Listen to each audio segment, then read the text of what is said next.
Magandang araw nga pala sa inyong lahat dyan, mga hunter, no? Lahat-lahat na mga hunters dyan. Magandang araw sa inyo. At ngayon lang tayo nagkita-kita ulit. Dahil sa sobrang busy natin sa araw na to, o sa mga nakaraang araw, no? Dahil sa napakadami nating ginagawa tungkol sa ating pamumuhay, ano? So, welcome nga pala sa ating munting channel, no? Ang Thompson Hunter. So, welcome sa inyo at shoutout nga pala kay Kamukmok Hunter, no? At sa kay Juan Lagalag. Shoutout sa inyo, no? At sa mga iba pa ang nating kasamahan dyan na mga hunters, no? Shoutout sa inyo. So, ito nga pala yung gamit natin sa pagkakati ng labuyo, no? So, ito yung tinapos ko kahapon.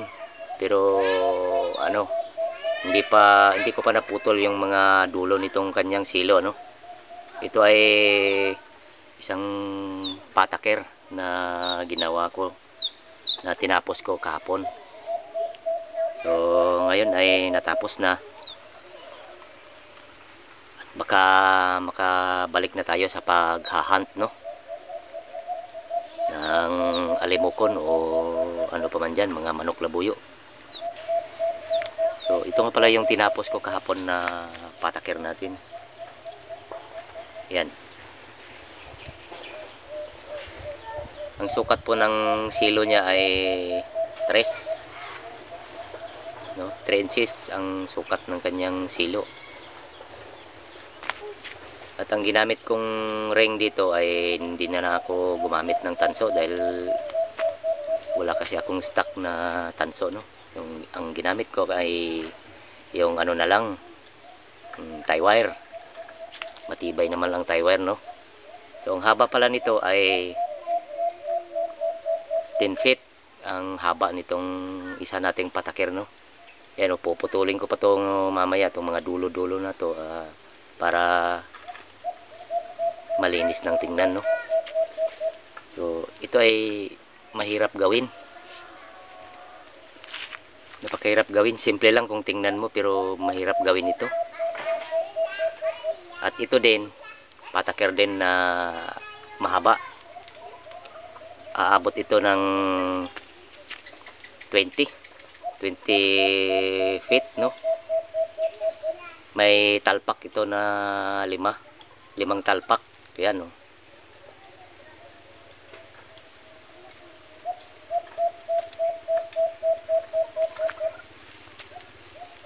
Napakahaba nito at isa din itong pataker din ito.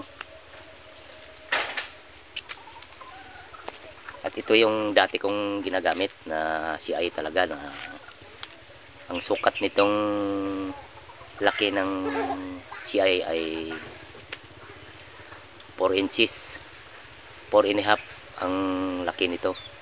Ang kanyang dito sa kanyang butas, yan 4 inches. At itong pataker natin ay 3 inches lang ang kanyang sukat, ang kanyang silo, no? Ayan, gaya nito. Parang malaki lang tingnan mo sa video, pero maliit. Halos hindi magkasya itong ano natin, kinumo, no? So, baka sa mga susunod na araw ay makapag-hunt na tayo, no? So, mas maganda kasi kung madaming gamit na ganito. Yan.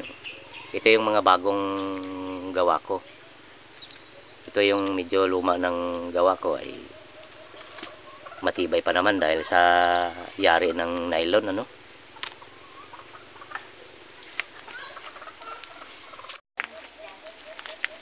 Yan ang pangati nating mga labuyo. Buksan natin. Yan sila, oh. Ayan, diba? Napakastig ng labuyong to. At yan din yung inahin na ginagamit ko sa pagkakati. Isa ding labuyo yan, pure. Purong labuyo. Medyo madilim, no? Yan, oh.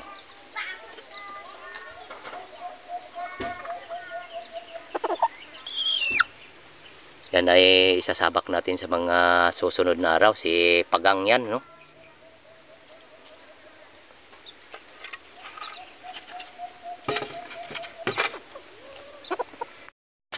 Ito yung isa na medyo matagal ng alaga ko itong isa. Yan, no? Si Ustads. Yan si Ustads. At may isa pa pala dito na kulong dito sa ilalim, oh. Yan. Yan. So, maraming salamat nga pala sa mga sumusuporta sa ating munting channel, ano? At huwag nyo rin kalimutang mag-like, subscribe, comment na din kayo, no? So, hanggang dito na lamang muna tayo, mga kaali, no? So, sana tuloy pa rin ang pagsuporta nyo sa ating munting channel. At hanggang dito na muna. God bless sa inyong lahat, ano? So, hanggang sa muli.